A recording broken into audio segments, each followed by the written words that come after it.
25세의 꽃다운 나이에 남편을 여인 곽영화 여인.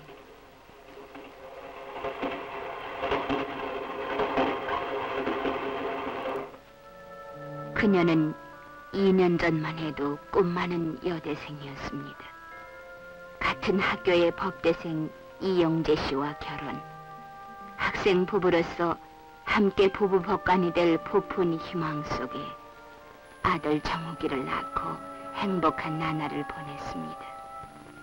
졸업 후 남편은 부산에 직장을 얻었고 곽여인은 남편의 부름만을 기다리고 있었습니다. 그러던 어느 날 부산에서 전보가 왔습니다. 그것은 남편 사망이라는 청천벽력이었습니다. 너무나 뜻밖인 그 비보에 곽여인은 정신을 잃고 말았습니다. 외아들을 잃고 깊은 시름에 잠긴 노시부모, 철 모르는 정욱이, 기둥을 잃은 가족들은 서울 살림을 청산하고 고향 땅을 찾아가야 했습니다.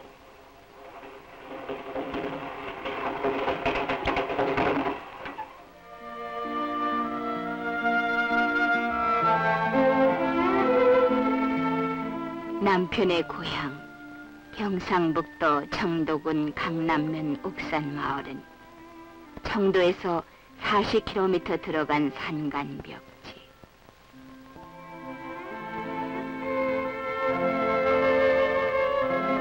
한줌 유골로 화해버린 부군과 함께 시가를 처음 찾아오는 곽여인의 가슴은 천갈래 만갈래로 찢어졌습니다.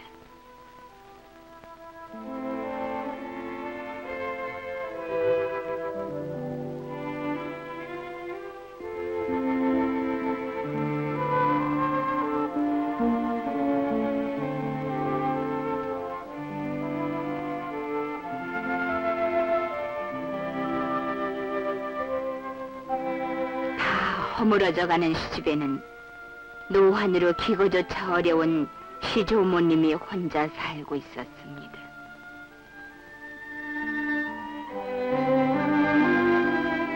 곽여인은 손자 며느리의 이해를 올리며 복받쳐 오르는 눈물을 삼켰습니다.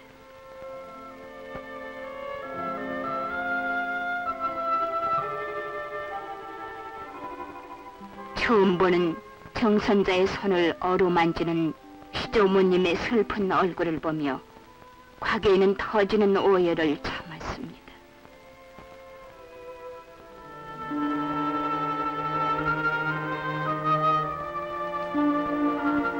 곽여인은 남편을 양지바른 산산에 모시고 고인 앞에 외아들 정욱이만은 무슨 일이 있더라도 당신이 못 이룬 꿈을 꼭 실현하겠다고 굳게 맹세를 했습니다.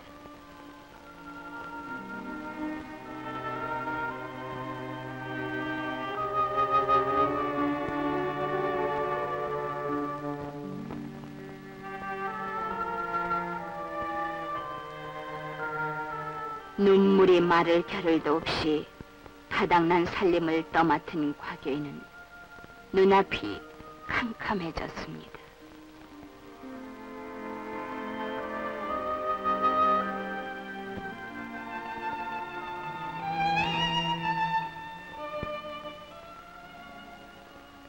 그날 밤 시어머님은 곽여인의 손을 꼭 잡으며 네 볼미 엄먹이 없다. 니도 알다시피 이대로는 우리 식구가 가만히 앉아 죽을 수밖에 없는 기라. 그래서 내가 아무리 생각해도 내가 다시 서울 가서 돈을 벌어야 우리 식구가 먹고 살겠는 기라. 어머니, 그건 안 돼요. 젊은 제가. 아니다, 안 된대. 니는 정욱이를 잘 키워야 된대. 야는 우리 집에 이거 하나뿐인데 잘 키워야지. 하나뿐인 장손 아이가. 그러고 할머니를 잘 돌봐야 된대. 네, 어머님. 니한테 고생만 잔뜩 맡기고 내 떠난다마는 그 수밖에 없는 거 어쩌겠노. 애미야, 우리 한 1년만 죽어라 하고 고생해보자. 설마 우리라고 못 살란 법 있나? 어이? 어머니, 여기는 염려 마세요. 어머니.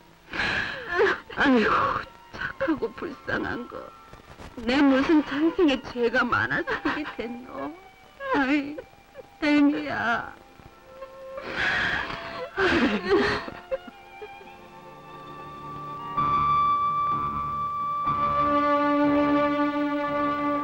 시어머니와 눈물의 이별을 한 과교인은 정신을 가다듬고 앞으로 살아나갈 길을 곰곰이 생각했습니다.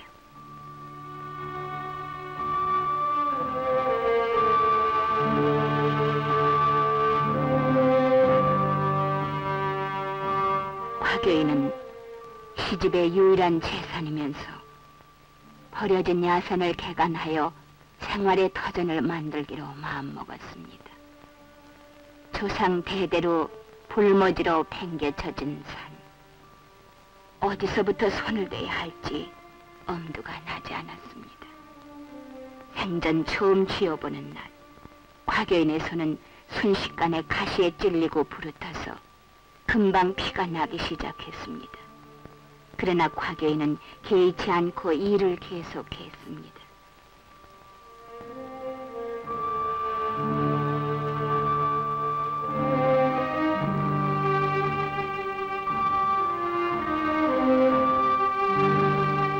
종일토록 일하고 돌아온 과교인은 지친 몸을 돌볼 틈도 없이 이번에는 시조모님의 병시중, 빨래시중을 해야만 했습니다.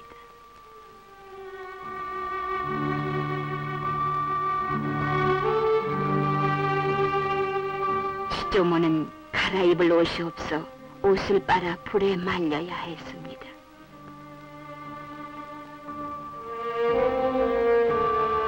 한편 시아버지도 동리에 쌍일을 했습니다.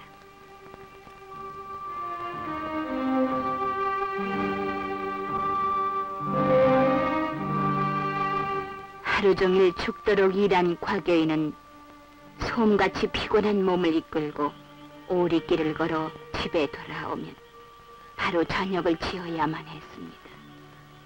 저녁상을 물리고 나면 어느새 밤이 되곤 했습니다. 밤중에도 밀린 빨래를 해야 하는 과교인.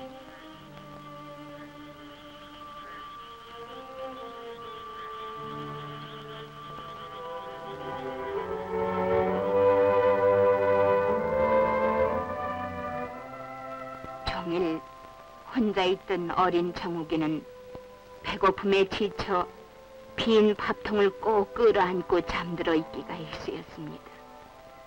이 광경을 바라보는 과교인은 오만 간장이 녹아나고 두 눈에는 이슬이 맺혔습니다.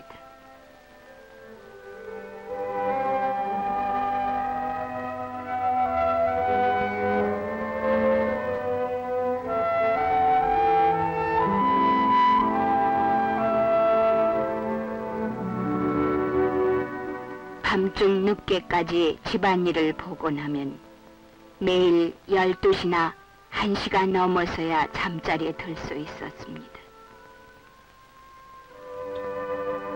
육신은 온 데가 쑤시고 아파서 잠들 수 없었습니다.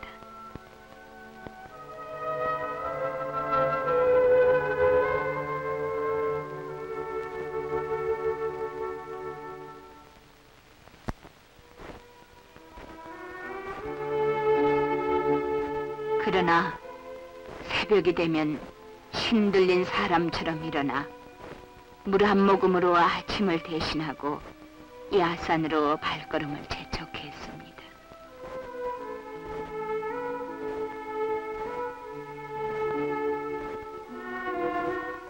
자는 아기 머리맡에 두고 간 안타까운 모정. 온 산을 뒤덮은 잡목을 톱으로 잘라내고 다시 나무 뿌리를 파내놓으라면 과교인의 몸은 땀으로 목욕한 듯이 젖어 더 이상 팔을 움직일 수 없었습니다.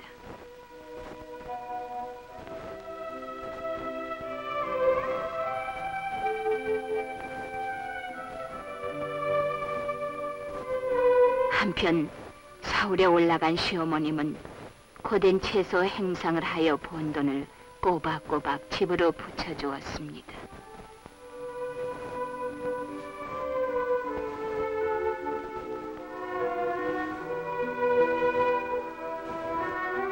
곽여인은 하루에 일의 분량을 미리 정하고 무슨 일이 있어도 그 일을 마치고야 산을 내려갔습니다.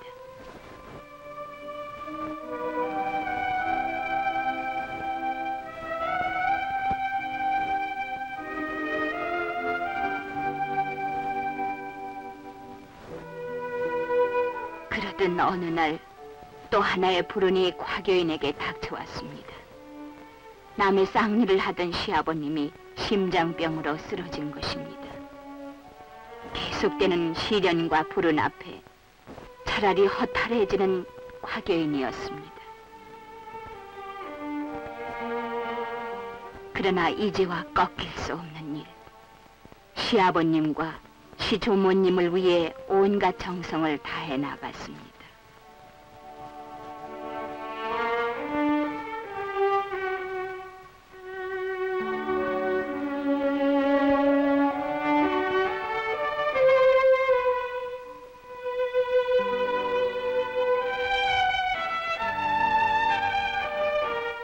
시아버님이 알아눕자 생활은 더욱 어려워졌습니다.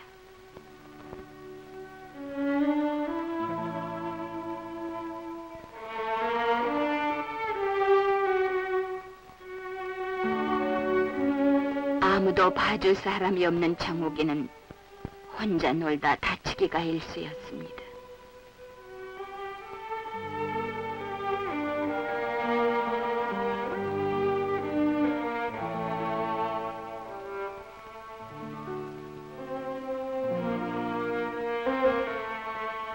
다음 날부터 지게 위에 정욱이를 태워 모자가 함께 일터로 오갔습니다. 동네 아낙네들은 남자도 손 못 대는 험한 일을 서울 여자가 얼마나 더 계속하겠느냐고들 수군거렸습니다.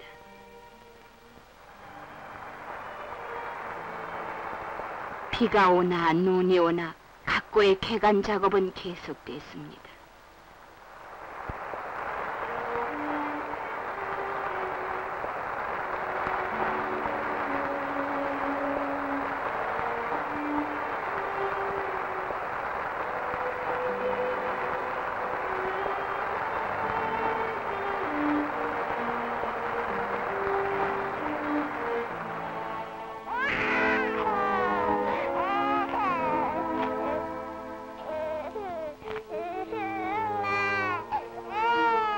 하루 종일 비를 맞으며 허기 속에 울다 지친 정욱이는 그날 밤 열이 몹시 나고 헛소리를 하며 앓았습니다.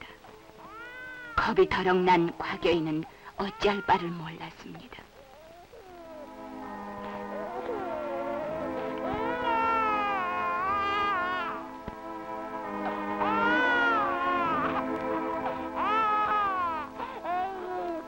다급해진 곽여인은 불덩어리 정욱이를 안고 교회로 뛰어가 하나님에게 아들을 살려달라고 울면서 기도를 드렸습니다.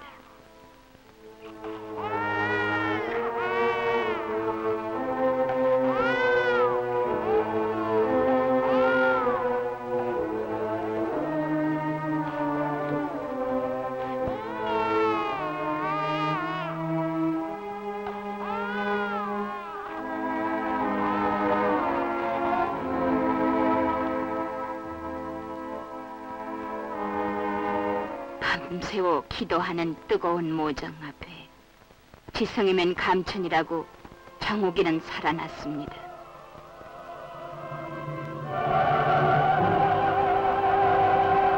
곽여인은 너무나 기뻐서 이번에는 기쁨의 눈물을 흘리며 감사 기도를 드렸습니다.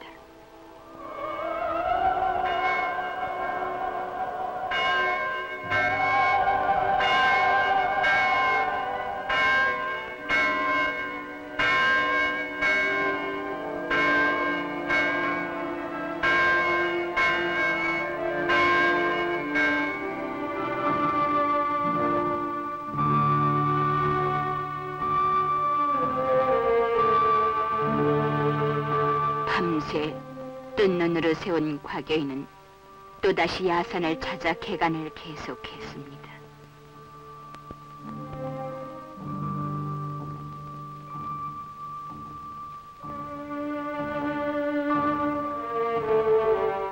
배고파 우는 정욱이가 안타까워서 곽여인은 흙을 빚어 떡이라고 하며 정욱이를 달랬습니다.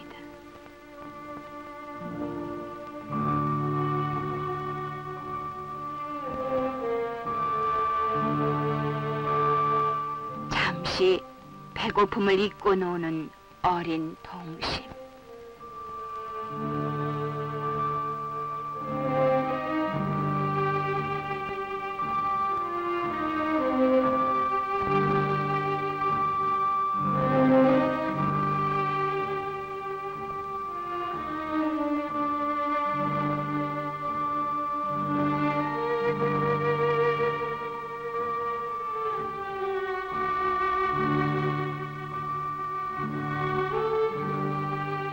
그러나 흑덕이 공복을 메워줄 리 없어 곧 불같이 울어댔습니다. 곽여인은 저려오는 슬픔을 삼키며 죽어라 하고 땅을 팠습니다.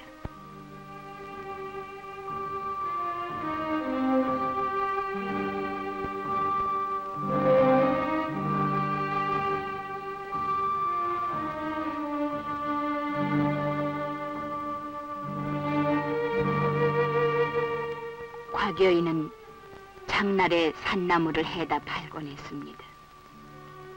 시장에 떡목판을 보자 흑떡을 입에 가져가던 정욱의 생각이 나서 큰 마음 먹고 밀가루 떡을 샀습니다.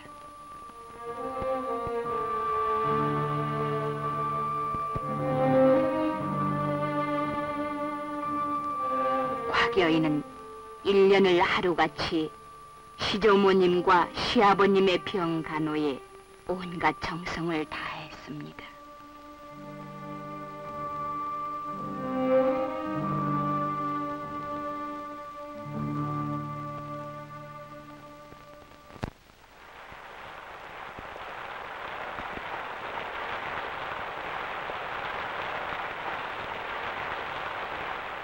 어느 비 오는 날 이 야산 밑에 사는 주민들이 몰려와 나무를 베고 산을 파헤쳐 산사태가 나면 어떻게 하겠느냐고 억지를 쓰며 괭이를 뺏어 던지고 한바탕 행패를 부렸습니다.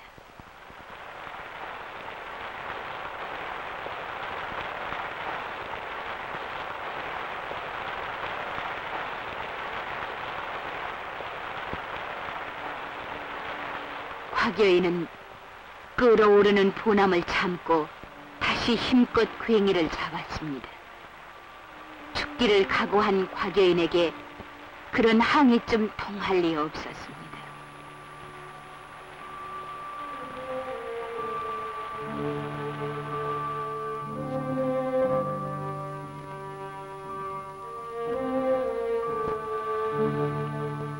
곽여인은 비가 오나 눈이 오나 하루도 빠짐없이 고된 개간 작업을 하고 집에 돌아와서는 시어른들의 병시중을 들었습니다. 그러나 연로한 시조모님은 곽여인의 효성어린 시중을 받으며 세상을 떠났습니다.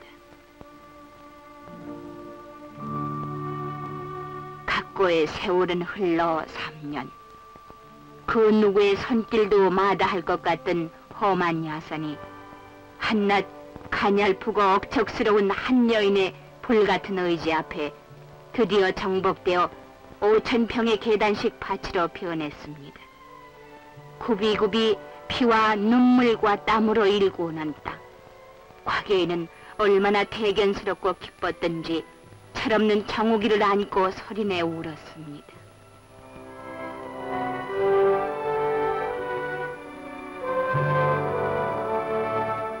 감격에 떠는 곽여인 앞에 병중의 시아버님이 오랜 병고를 딛고 일어나 눈앞에 서 계셨습니다.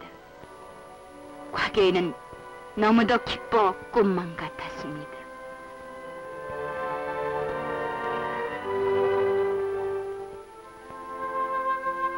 화교인은 이날을 위해 시어머니가 보내주신 돈에서 푼푼히 모아둔 것으로 수입이 빠른 포도나무 600그루와 복숭아나무 200그루를 사서 심었습니다. 그리고 그 사이사이에 수박과 도마도도 심었습니다.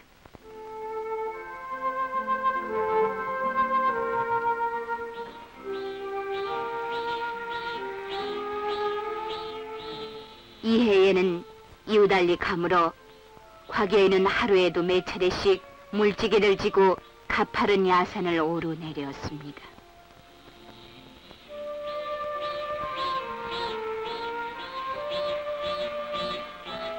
5살 된 정욱이도 뜨거운 불볕 아래 종일 화교인을 따라다니며 일을 거들었습니다.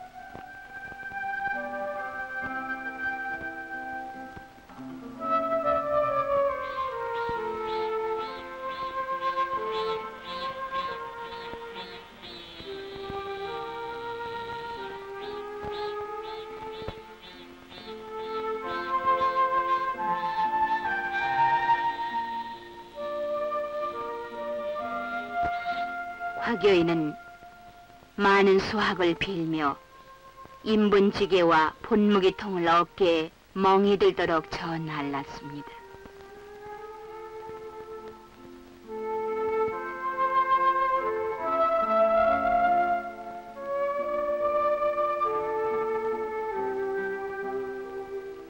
온 식구가 합심하여 온갖 정성을 기울이는 속에 또 3년의 세월이 흘렀습니다.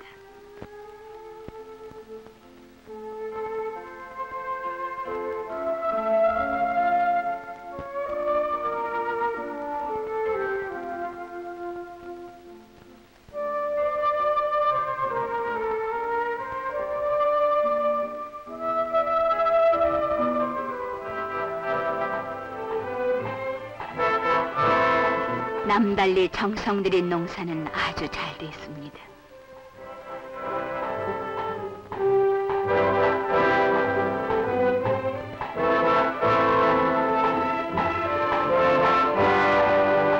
화교인은 첫 수확으로 포도에서 10만원, 수박과 도마도에서 2만원의 소득을 보았습니다.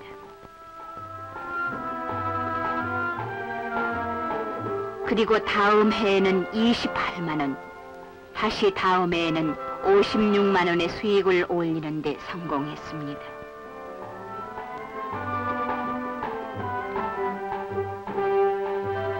화교인은 한 푼의 돈도 아끼기 위해 시어른과 정욱의 머리를 손수 깎았습니다. 이렇게 절약한 돈으로 이듬해에 또 300그루의 복숭아 나무를 심었습니다. 생활 터전이 잡히기 시작하자 서울서 고생하시던 시어머님도 돌아왔습니다. 이렇게 날로 달라져가는 화교인의 과손을 보고 가진 험담으로 방관만 하던 동네 사람들은 차츰 인식을 달리했습니다.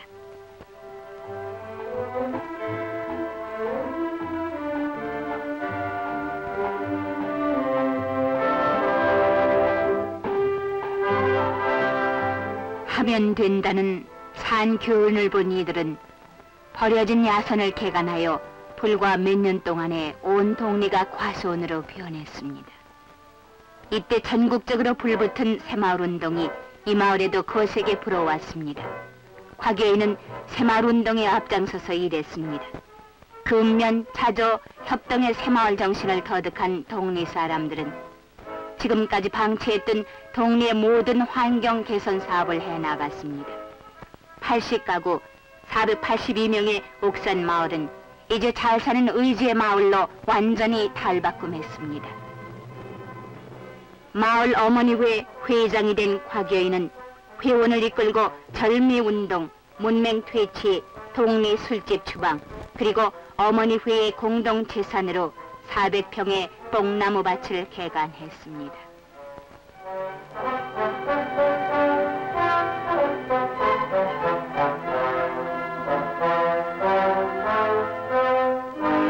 화교인은 시부모 공대 효행으로 수많은 효행상과 박 대통령으로부터 효부상을 받았습니다.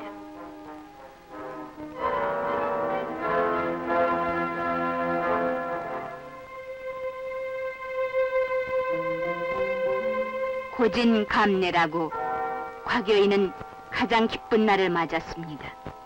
외아들 장욱이가 국민학교에 입학하게 된 것입니다. 이날 곽여인은 아들의 손을 잡고 오랜만에 고인의 무덤을 찾았습니다.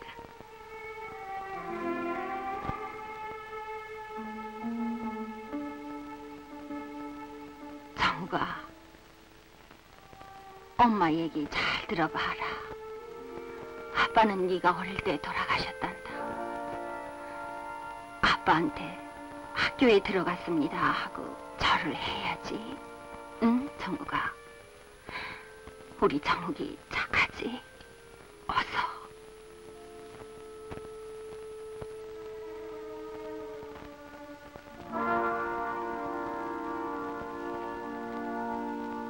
엄마, 내가 빨리 커서 아빠 목까지 엄마한테 많이 잘해줄게. 응? 그래, 고맙다, 정욱아.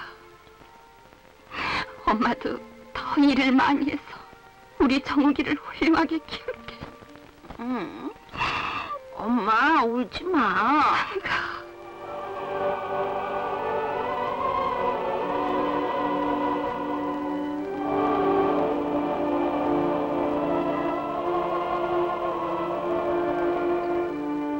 가진 역경 속에서도 비굴하지 않고 곱게 키워온 아들을 대견스레 바라보는 곽여인. 꽃다운 청춘을 흙 속에 바쳐 기적의 개간을 이룩하고 다 쓰러져가는 집안을 일으켜 세운 억척스러운 의지의 여인 곽영화 씨는 보다 잘 살기 위한 내일을 위해 오늘도 값진 땀을 계속 흘리고 있습니다.